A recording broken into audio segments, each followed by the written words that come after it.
Hey guys, what is going on? We have another text roulette episode. This is going to be episode number 4. As you saw there, I had just under 10k, and that is because I needed healing cards. As you can see there, Roulette was injured for like 10 games, and I needed contracts. So we weren't going to get anywhere with our puck total if I continued to buy bronze packs for consumables for like the contracts and the healing cards. So I gifted myself 10k from my other account, and I bought a bunch of bronze packs. I got some pretty good stuff, just some contracts and all that crap, but I did get some consumables here. I got a couple hands and a checking, and I actually got a right D to left D. You will see right here. Actually goes for like 10k or something, but I think I sold it for, I think 5 just for a quick sell because I didn't really care that much. Maybe not 10k, but an extra 5k is always nice to have. First game here against a guy with another stack team. He had Letang, Hall, Eberle, just a bunch of stack players. So pretty big disadvantage to us. He had Price in net, but Scuderi bombs one there, making it 1-0. As you can see, he had Giroux there. 1-0 going into period number 2. And he gets another one. That's how it would end going into period number 3. But right here is where it really pisses me off. He gets a backhand forehand there. Yeah, great. Whatever with Briere. And then for the last 10 minutes, he does this. He just plays some keep away. Like, who the hell plays like this? I was so mad. He was a total douchebag. I messaged him after, and he didn't message me back. So I guess he does this to everyone that he plays, and he gets a lead in the third period. And just this, so I don't know. I mean, whatever. There's people out there like that. Great. If they want to play like that, there'll be douchebags. So we do get the 2-1 loss. We probably could have tied it up there, but whatever. I'll take the loss. So we got to get another player now after that stupid game. I was so mad. Whatever, though. I go here, put it just over 5k. We got to get the 8th player, and the 8th player is right here. We get Brian Campbell. That is a very good card to have. He's a very fast defenseman. As you can see there, I buy him now. I think it's for just over 2k or for 2k. You guys told me... Hold on, wait. Actually, I go to put him to my active roster, and it won't let me. So I don't know what was going on there. I don't know if that's a glitch or if something happened, but that was kind of weird. It's never happened to me before. So I had to send him to my trade pile, and then I had to put him to my active roster. It was really weird. I don't know why that happened, but you guys told me in the last episode that you wanted like a 15-minute to 20-minute episode, and I'm cool with that. So I don't remember quite who I pair him with because like I said, you needed a 15-minute episode, so I recorded all this about in past 2 days, so it's taken 2 days to get all this gameplay together. There is a lot. This is like a 15-minute episode, so stay tuned for that. I do take out Fensky here. I'd sub him in for Brian Campbell. That's fine. I'd rather take Campbell than Fensky, obviously, and I pair him up with Jordan Leopold, but eventually I put them up on the first line defensive core just because they are our 2 best defensemen statistically. So before I jump into a next game here, I decided to show you guys the team. Our defensive core is looking pretty good, especially with Brian Campbell, 89 skate. He should make the defense a lot better, and I have used him in the past, so I know what he's all about. And our offense not looking that bad at all, so let's get into another game. Second game here against a Caps fan who's got Dougie Gilmore, so it looks like he's got a pretty good team. But right off the bat, Richard Park, what a clapper. Top cheese, the crazy Korean gets one. That's how it would end up until the start of the third period when Patrick Eves strips the puck from the defenseman here, comes in, and he scores, making it 2-0. Actually, Patrick Eves is a lot of fun to play with. He's really quick, and he's got a pretty good shot. So I am enjoying playing with Patty Eves, and pretty much the exact same goal this time here with LeBlanc. He's one of the guys we got in our free pack. He's playing good, so 3-0. This was in the double puck, so we got just over 2,300 pucks for that game. Hopefully we can get lucky and finally get a goalie. So we have 4,444 pucks, kind of a weird puck total, but I put the maximum in the auction house to 4,450, I'm pretty sure, and we do have to get the not the 11th, the 9th player, because we have played 9 games. We're doing pretty good. So let's go to the auction house and search for the 9th player, and it is going to be Cody Franzen. We are bolstering our defense. You can see here we get him right here. We get him for just 500 pucks, and we wait till he times out. As you can see there, it goes green, so we get him for 500 3,500 bucks. That is a really good deal. He's actually a really good defenseman. I have used him on my actual team when I was just starting out Ultimate Team, and I really did enjoy him. So we go ahead and put him on our active roster right here. He is going to be playing alongside Scuderi just for the time being, but he does change that eventually. So right here, as you can see, he's on the team. We do sub him in. It's just the offense right now. I don't know what I'm doing. I'm showing you guys that. And yeah, he does play alongside Aaron Ekblad. So we scratched Scuderi and put in Aaron Ekblad alongside Cody Franzen. But that does change. So we got to jump into another game. Please get a goalie. All right, in game number 3 now. This guy, as you can see there, he has Kovalchuk. Another crazy team. Really unfair matchup. But what are you going to do? We actually didn't feel too out of place in this game.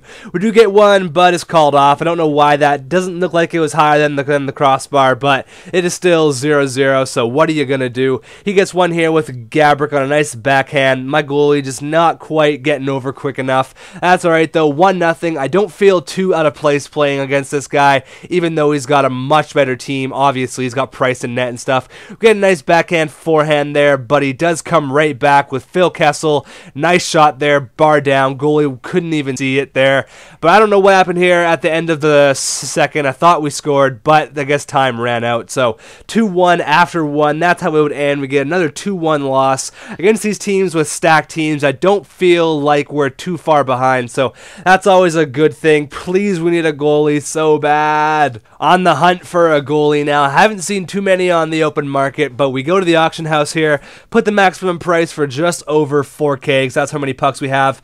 It's kind of weird how this puck total works. It's gonna, I don't know, I'm gonna have to figure something out eventually, but we gotta get the 10th player. As you can see there, Nicholas Backstrom starts off at 3,500. We do get into a little bit of a bidding war, but it's not too bad because the guy backs out at 4K, and we do pick him up for 4,000 bucks. Kind of an overpayment because he only goes for about 35, but that's alright. He's gonna be our new first line centerman, and we definitely needed it because Kuhlman is actually a winger, but somebody changed him over to a centerman, so we needed that first line guy. He definitely fills that role. He's going to play really good alongside Perron and Eves. Our first line is a bona fide NHL line. Maybe put out Eves for somebody, but I'm really happy to get Nicholas Backstrom. He's that star-studded player that we do need because everyone else is mainly like a second or third liner, so not bad. Nicholas Backstrom, no goalie yet though. Not having a goalie is really hurting us, but there was no highlights here. Just a huge hit there. Nice hip check. Just destroys me. That would be the end of it. He just tools us 4-0. He had a stacked team. He had Spezza and a bunch of other crazy players, so having no goalie is really hurting us. He had 43 shots or whatever. Still on the hunt for a Tendy, but it's not going to happen this time. We got to get the 11th player, and that player is Chad LaRose. Good depth player, good third or fourth liner. He's going to play on the third line with, I think it's Brule and Latendresse, so we got a pretty good third line. I think that'd be a pretty good NHL third line in real life, so not bad. We still got to get a second line right winger and a couple fourth liners and still do our defense a little bit, but we need that goalie. It's not happening anytime soon. Doesn't look like there's none on the open market. So as you can see here, he's got Wayne Gretzky, so I'm already scared. He's looking like he's got a pretty good team. It's really frustrating when you get matched up against these guys because you really have no chance. And right here, it definitely shows on early. He just snipes some nice goals. Our goalie is pretty bad, so he's sniping goals left and right. The final score for this game is going to be 5-2. I got 2 garbage goals in front of the net, but nothing special. I think it was Backstrom who had both of the goals, but we need to get another player, and that player is going to be, as you can see here, I get the 12th player, and it is going to be Dan Hamhuis. That is an excellent card to have. He is going to make our defense already much better than it is. He's going to play alongside Cody Franzen just for right now. I actually really like Cody Franzen, but we do switch out somebody here for Hamhuis, some scrub defenseman, but our defensive core is very, very good. It's pretty solid, so we still need that goalie. I mean, I can't stress it enough. It's a very important piece to have. We got to get another game going here. It's against a Canucks fan. He's got Gretzky. He's got some pretty good players. Got a pretty good team, actually. Right here, some random fourth liner who I have no idea who he is. What a snipe, though. putting us up 1-0 after one period. But I don't know how this one happens here. I'm on a breakaway, and he clearly hauls me down. Should have been a penalty shot, but I don't know what the ref was doing, or even watching the same game, buddy. What the hell? And he comes in here with Duchesne making a nice goal. My goalie really stands no chance. And literally right after that, he comes in, bad pass by me, weird kind of bounce. He stick checks it away over to Gretzky, and he just floats this one over my goalie's glove. So I don't know, like, my goalie, he makes a save he has to make, but other than that, everything is pretty much going in. But right here, just about to end, the game's about to end 2-1. He's playing keep away. Backstrom says no way, fuck that. He's coming in, dekes around everybody, comes in, scores under 5 seconds left. He ties it up, sends it into overtime. We are going into a shootout. So nothing happened in OT, on to a shootout now from amazing heroics from Nicholas Backstrom. David Perron comes in, and I thought I scored there. I'm not very good with right-handed players, but I thought I scored. It looks like it was in, but I go to instant replay, and it turns out it would just hugged the inside of the post there, or just hit the post and then drop down. So I kind of looked like it was in. I thought it was going to be in, but to no avail. Wasn't going to happen this time. So nothing for David Perron. He's up next. He's got Patty Kane. My goalie just kind of lets it happen. Like, it'll be over soon. Patrick Kane, some nasty moves, and yeah, he scores. So my goalie up against Patrick Kane, you're pretty much screwed no matter who you are when he's coming down on you. So nice goal there from Patrick Kane. Next up is Nikolai Kulemin for myself, and I screw up here big time. I tried to do a spinorama, and he flying poke checks me, so he wants to do the flying poke check. I can play that game just as good. So as you can see here, he comes in, and I fly poke check. Get out of here, buddy. You're not trying that shit on me with Duchesne. So here comes Patrick Eves, not quite Patrick Kane, but Patrick Eves comes in, couple nice moves, and he scores. So Patty Eves is kind of a poor man's Patrick Kane, I guess you could say. And he comes in here. I'm not quite sure who this is with, but I stop him right here, stay with him the whole time. Nice save on my part. Brian Campbell now. This is a long shootout. My mouth's getting tired from talking, and I just won too many moves, and I kind of run out of space there. So he comes in with a big defenseman here, tries a slap shot. Not going to happen. Big glove save there. And he wants to try slap shots. I can go slap shots all day. Cody Franzen. Boom! Get out of here. Not happening this time. What a shot. What a cannon from Cody Franzen. Of course, I got to make him watch that. Just beautiful. It's all up to here now. Can I save this to get the win? Yes! We come back from some amazing heroics from Nicholas Backstrom, and things are going good right now. That was a crazy game. Awesome for Nicholas Backstrom, and nice goal there, Cody Franzen winning it.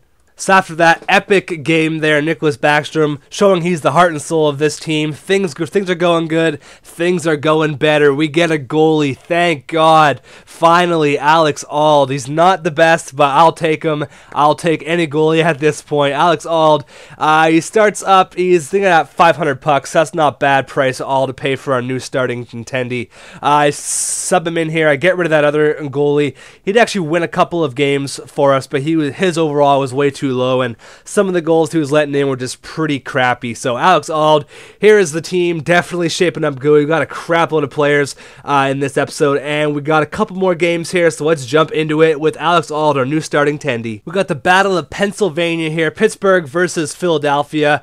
This was a weird game. It was just crappy goals, and I don't know, it was kind of weird. So he gets 2 goals here really early on, and I could never recover from it. So the final score, it would be 3-1. No real highlights, just some crappy goals from in front of the net and stuff. So 3-1, just under $500 there, because double pucks is over. So let's get one more player. We got to get the 14th player, I'm pretty sure. So I skip over the first page because each page has 10 players on it. So 1, 2, 3, 4. Curtis Glencross, not a bad card at all. He's actually going to be our first line right winger, even though he's listed as a left wing. Doesn't really matter where you play him because I'm not too worried about chemistry and all that crap for right now. So we do get him for $650, and he's going to play there. We got a bona fide first line team, or first line on our team now, and Patrick Eves moves down. 82 for the first line, is a little bit weak. So we're going to jump into the last game of the episode. You see it right there. Stamkos has 250 points in like 50 games. So that kind of scares me. But Nicholas Backstrom shows how much he cares. First shot of the game, comes in, scores. Backstrom is just a badass. He's just killing it. So nice goal there from Backstrom scoring on the first shot. And I had no idea we would kill him as hard as we did here. We get another one here. Chris Higgins, beautiful goal. Staying with it the whole time. Gets 3 shots and finally gets a goal. So 2-0 after 1 now. We're all over this guy. I don't know what's going on. Right here, Chad LaRose scores. Nice goal coming out front. Really a garbage goal. And then he scores here. Wayne Simmons scores, so you can't keep him off the score sheet for that long.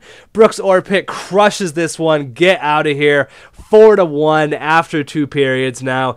Did I say 4-1? Make that 5-1. Yeah, Backstrom scores there. And then Leopold, what a goal. Goes upstairs, 6-1. Oh my God, we're killing him. And then LaRose with probably the ugliest goal you're ever going to score, making it 7-1. Oh my God, he had the best team you could ever imagine. Crosby, Ovechkin, Stamkos, Lemieux, the whole 9 yards. And we just absolutely shit on him. 7-1. So that was a crazy game. No idea how we won that one, but we did. That was a lot of fun. Probably one of the funnest times I've ever played. So let's go here. We got to get another player. We get Thomas Fleischmann. He is already at, or is only at 150, but someone bids me up and he bows out at 500. So 500 bucks for Thomas Fleischmann. Not bad. Another decent left winger. We pretty much got a whole NHL team minus, I think, 2 players. So that is good. I move him up to line number 2 just because his offensive stats are a lot better than Chris Higgins. But that is going to be the episode, guys. In this episode, we got Curtis Glencross, Backstrom, Fleischmann, Alex Auld, finally a goalie, Brian Campbell, Cody Frenzen, and Dan Hamhuis. So that is it. It is a 16-minute episode. You guys said you wanted the 15 to 20-minute episodes, and that's cool. If you guys want to continue that, let me know. But what that means is if we continue with these long-ass episodes, there's only going to be 1 or 2 per week because they do take a long time, and it took me about 2 hours to play, or 2 days to play all the games, and then probably about 2.5 hours to edit it and commentate over it. So it is a lot of work for these long ass episodes, but if you want them, I am totally down to continue them. Just means they're going to be less episodes per week in opposed to 3 or 4 8-minute episodes per week. So 100% up to you guys. I am done commentating for the day. It has been a long one. Thank you for watching. Drop me a like, because I did work really hard on this and it would really help the channel grow. So thank you guys, and I am out. Have a good one. I'll see you in the next one.